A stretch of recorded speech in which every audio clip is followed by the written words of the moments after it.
Oh, we're both in the branded merch. I got the Mockler Media shirt. I love your Tennessee Holler hats too. The hat, I gotta send you one if you want one. Yeah, send me it. Yeah, shirt for hat. Well, let's go shirt for hat. Shirt for hat. That's a deal. Tell me a little bit about the dynamic on that Abby Phillips show that you do on CNN. And, what is your process? Because you're always so well prepared for that show and you make your moments count. So I'm wondering, like, what the dynamic is with start with someone like Scott Jennings. Are you guys cordial? Yeah, first of all, thank you for having me, man. I'm a fan right back at you. I saw you speaking in Nashville with Newsom, and I was in the audience, and I really enjoyed it. I don't think I got to say hi because we interviewed him after, and it was chaotic and everything. But, dude, it was so great to see you. Also, we saw each other like trending up, maybe. So we've run into each other a few times. Yeah. Crooked Con, I think, was one. Oh, that's what it was. That's what it was. Crooked Con. That's what it was. But either way, yeah. So with this show, part of the reason I started this, my entire career, the impetus of it was going to Trump rallies and talking to Trump supporters in a rather cordial way about their beliefs. And I got really into the debate style. I really like debating and the exchange of ideas, and I think it's important. And this, I think, is an extension of that. I saw a gap on TV of aggressive, assertive liberals who stood up for pro-democracy values. There are many people out there who are good at debating on our side. There's like Mehdi Hassan. He's great. He goes on TV. He represents our view. But I just saw this gap. Yeah, he's great, right? I love him. But I saw this gap that I wanted to fill where there are these older 80-year-old liberals in suit and ties who aren't representing the new era of politics where you have to be assertive. You have to be snappy and quippy and quick, and you got to get the clips and then distribute the clips. And I saw the way Scott Jennings was doing it, and as annoying and smug as he is, he always leans back and is smiling or whatever. God. He's effective at getting these clips across and trolling the liberals, right? So I wanted to get in there and I wanted to do a little bit differently. So thankfully, I was able to get on due to Midas Touch, and I really do like the environment of the show. It's an interesting dynamic where, yeah, Scott Jennings is a nice, affable guy, and then we start debating, and the exchange of ideas oftentimes gets heated. There's friction.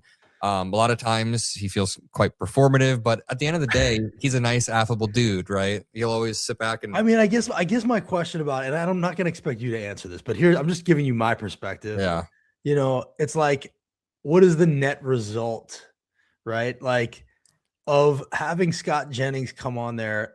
Like, isn't there anybody else that could present that perspective? That's very true. Like he gets to come on there. He does he knows he's lying.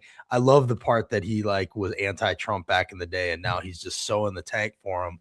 And I guess it's important to have this exchange of ideas. And to Abby's credit, those sides are definitely both represented on the panel. But it just feels like at a certain point, when you are only presenting the party line, the regime line, the propaganda, when you never ever break with it, like, I don't know how healthy it is to have that perspective so well represented on that show, which is every night. I'm not blaming you for that. No. To build on your point really quickly, Scott Jennings wrote an article on January 6th of 2021. Right. It says, Trump caused this insurrection and every Republican must condemn it. Exactly. Now he's oddly quiet about the same insurrection. Like, here's what I'd say. I think that there's two different arguments, and I can't tell which one I fall inside of, but there's the argument of Scott Jennings represents a very real portion of Americans who do believe that he is telling the truth and that he is being very genuine. I mean, for an example, one time I was in a bar in DC and I was talking to a bartender, and this guy goes, "Do I recognize you from somewhere? Have I seen you on CNN before?" And that was new to me because I usually get recognized from like my YouTube channel. And I was like, yeah, that's Scott Jennings, right, man? And he goes, "Actually, Scott's the only reason I watched the show, man." Right. And I was like, oh.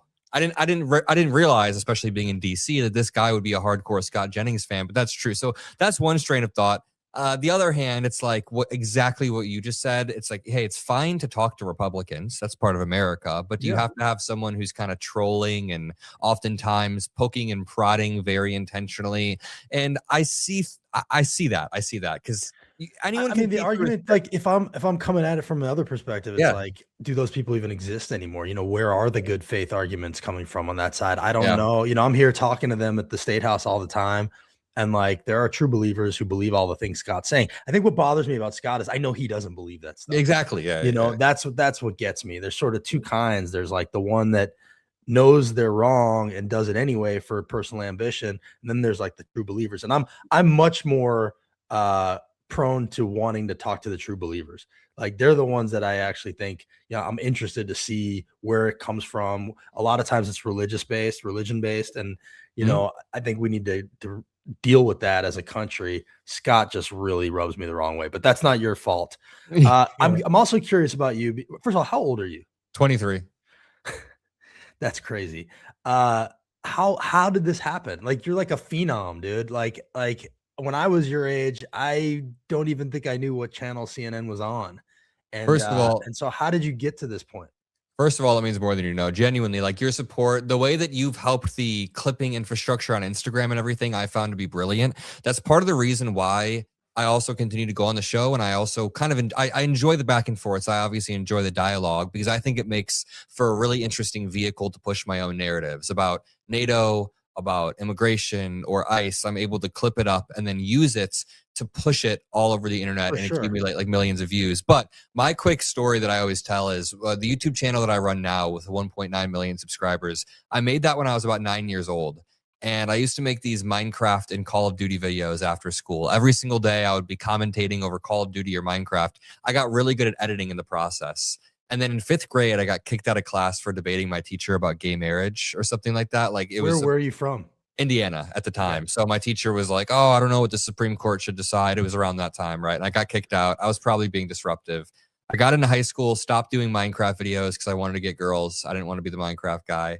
But then when I was about 21, I saw that there was a Trump rally 2 states away. And I had this idea for a while to use my production skills and my conversation skills to hit these Trump rallies. And that kind of loops back to what I was saying. So I began hitting the Trump rallies. And it actually went viral quite fast because, like, I think that's where I remember you first. Yeah. And I think there's an interesting dynamic where it's like a young dude, and I can be quite like affable. I'm friendly, right? I'm not going to be an asshole to them. I can be, but I like to be friendly. And they look at me like their grandson. And like you said, there are true believers who you can have good conversations with. I mean, you're in Tennessee. You know that not every Trump supporter is like an inherently bad person. There are people who are genuinely misguided and misled. Yeah, no, I don't believe that at all. Yeah. Scott Jennings kind of does. It's kind of pundits like Scott Jennings. Misleading. Exactly. Yeah. So that's why it's nice to go on there and combat and punch back against that. But that's basically my backstory. And now I'm building towards a debate show of my own. That is my long-term goal, is to be able to host something and build something. Real time with Adam Mockler. Exactly. Replace that Bill Maher guy. The next generation, the Daily Show. No, but we're going to build something new. Like that's exactly what I say. That's my example. Where's the new generation of real time? It's been on for 20 years, 25 years. It's time. People need to pop the Maher bubble. Less clapping. He's telling on himself with this Iran war stuff, by the way. And like my family and friends still watch him. So I think he's really damaging because he's kind of this like Trojan horse for a lot of that stuff into the liberal bubble. And anyway, that's a whole other story. The other thing I'll say about your, the videos that you're talking about, because I remember them, you were fearless with that stuff because, a lot of people, it would be hard for them to go to those rallies, have those tough conversations with people and stand there and know you were being recognized and be there anyway. Klepper does it, but I think he probably has security with him. Andrew Callahan, I think is his name. He does that stuff really well. And you did it. So like, were you ever afraid going into those situations? Dude, we ran with no security for the entire time. And then we kind of stopped doing the rallies after the Charlie Kirk situation, right? For obvious reasons. I mean, we did 1 or 2 after that, but it was just a bit different. And I wasn't into it as much after being on CNN. It felt a little bit different going back to debating random people. It felt a little bit weird and unfair, but I want to go back to doing those types of tables or debates like Charlie Kirk did. But did I get scared? Yeah, there are some videos on my channels. Like there's this one time that Mike Lindell and I were debating, and there's this group of like 20 Trump supporters surrounding me, and he starts yelling, "This guy is paid by Dominion." I remember that. This guy is paid. And then this other guy in the back with like America face paint is like, "You libtard." Like they're all screaming and stuff. I didn't really feel too scared, but I think it's a combination of a few things. Growing up in Indiana, you're from a red state as well, so you get it. Growing up in Indiana made me feel like, okay, I feel like some of these people, a lot of the people did respect me and did tell people to back off. I think that deep down, I'd like to believe when this one dude grabbed me, he was like a Vietnamese guy who I ran into a few times at Trump rallies. He grabbed my hand. there were some people behind that were like, hey, back off, buddy, back off. They were telling him to back off because I was a 22-year-old dude, but maybe that's me being a bit naive. And my mom. No, I think you're right. I think you're right that probably like even as tense as that time was, I think it was a more innocent time than we're in now. Yeah. You know, like every year it seems to be getting darker around here, honestly. And I think the fish thinks from the head. We're definitely getting that from above, and he's certainly not doing anything to stop it. Let's talk about a couple of the things that are going on right now. I saw you had a big back and forth on CNN about the Iran war and the ever shifting justifications for this. You know, I'm just sitting here horrified that anybody is taking any of these justifications seriously. I think it's so clearly transparent that, you know, this is being done for nefarious reasons. He got pushed into it by Israel. I say that as somebody with family in Israel whose grandparents survived the Holocaust. I think they have a huge hand in all of this. And then also his just, you know, wanting his legacy to be, you know, doing big things. I think that's a big part of it, pushing buttons and not thinking about what comes next. So, you know, how dark do you think this is going to get, or is he about to back off? I think he's starting to flinch a little bit, but your analysis is exactly right. Like I agree with the exact analysis. So every time I see Fox News clips, it's like a portal back to 2005. Exactly. It's like they're just defending wars. Lindsey Graham is frothing at the mouth. It's these neocon MAGA boomers who want to increase the amount of debt we have, who want to continue to screw us over. And Bibi Netanyahu, throughout his entire adult life, has been trying to pull any U.S. president into a war with Iran. This isn't a secret. It's not a secret. It's not a conspiracy. Listen, conspiracies about Israel do exist. I do push back when people are blaming everything on Israel. Yeah, of course. But this is not that. Bibi Netanyahu has been openly doing this. Even right-wingers will say that. So that is not a secret. Trump was the only one dumb enough to do this. And from all indicators, he thought this was going to be another Venezuela. He thought you could come in, remove the bad guy, the main leader, and then back off, and maybe you'd be fine. But Iran is coming fresh off of a United States strike about 8 months ago, the first operation, Hammer, Midnight Hammer, right? And Iran learned from that you have to inflict maximum damage, twist their arm, and you can't just back off after you get struck, or else the United States will continually be emboldened. So Iran is playing a little bit differently this time. They're using asymmetric warfare in order to inflict maximum damage on the U.S. political market, the oil market, the gas market, the economy, all of this. And it is hurting right now. And Trump is struggling to handle it. He doesn't know what he got himself into. And I'll take it one step further. I've been saying on my show since day one of this war, after talking to some of my Iranian friends, that the reporting says Donald Trump wanted it to be like Venezuela. He wanted to replace Khamenei with the number 2 or maybe a number 3. But Netanyahu continues to take out the chain of succession, number 2, number 3, number 4, because Netanyahu is trying to elongate this war. It's not a conspiracy theory. It's just what's happening. And Trump has kind of admitted it. It's not a conspiracy theory at all. And, you know, what's very clear is our agendas are different. Netanyahu wants collapse. Netanyahu wants maximum damage with Iran. Netanyahu doesn't care about freeing or saving the Iranian people. And, you know, what troubles me, and I guess I do have a little bit of a question for you on this. Yeah. Like, when it comes to Israel, it seems like there is this general fear on the networks, include like Tapper, and even Maddow has like avoided talking about it a little bit, about pointing the finger at them. And to your point about the conspiracy theory, yes, there are conspiracy theories about Israel that are wrong and anti-Semitic.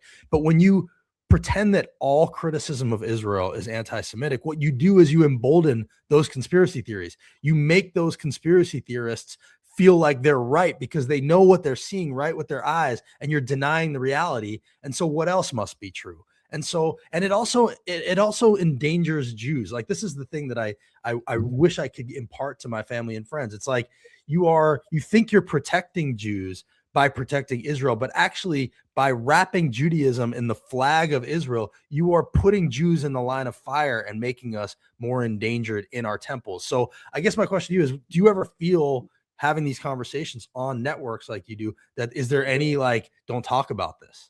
Well, I think that independent media has created a shift in the way that all of this is covered, in the sense that we're all able to criticize it much more cleanly. There's been this weird aura around Israel for the past few decades where Right. you really can't criticize it. And that's where the divide between mainstream and independent media comes in.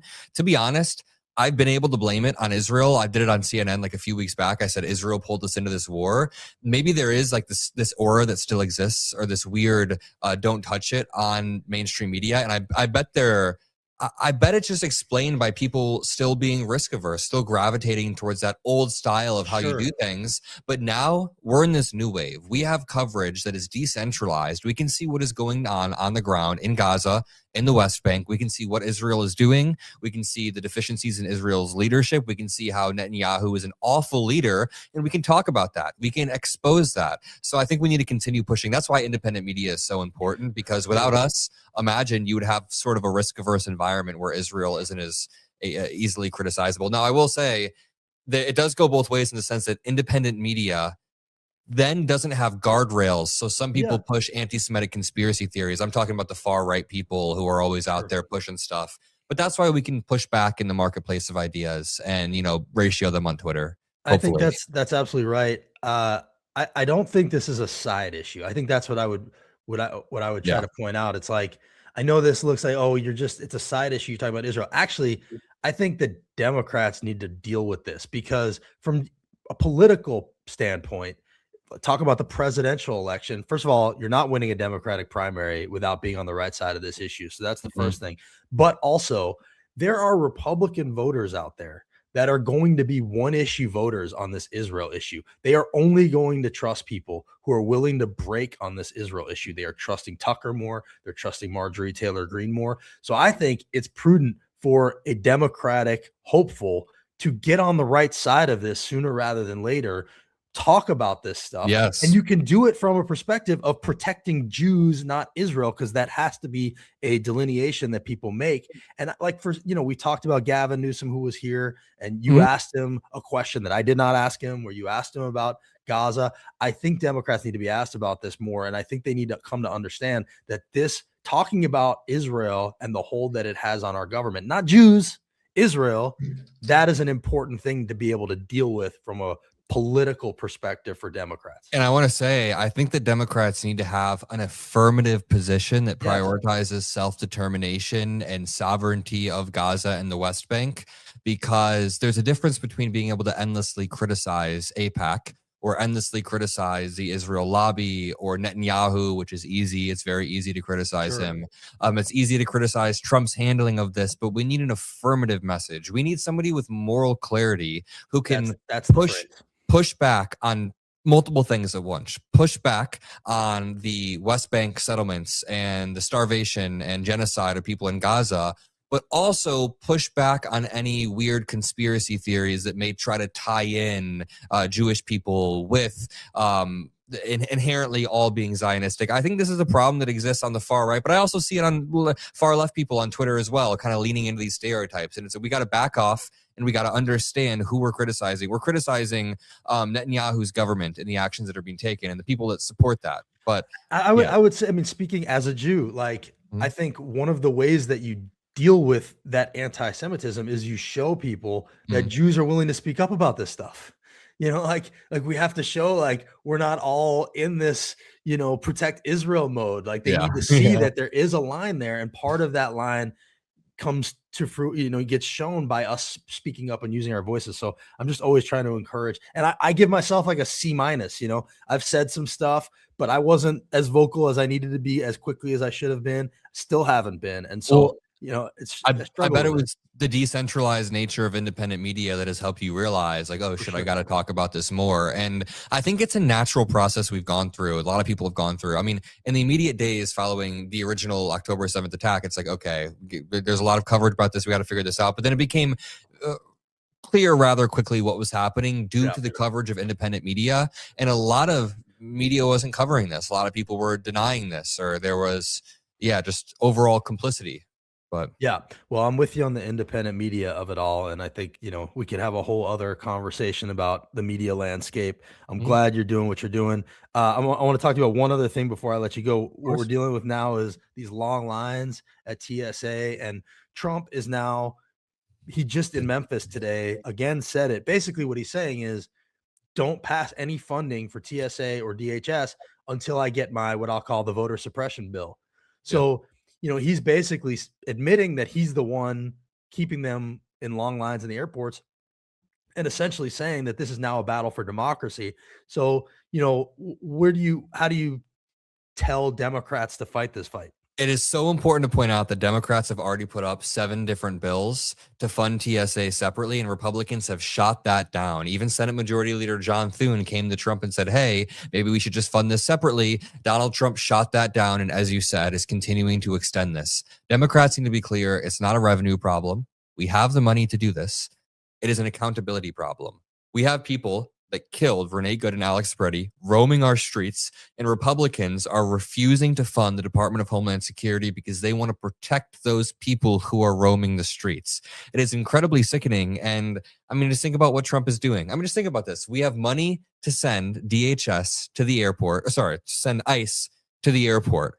ICE agents are just looming over the shoulder of TSA agents who are being paid, making their job harder. Literally. ICE agents are literally looming over the shoulder. Yeah. They're walking around, doing nothing, wasting our taxpayer dollars.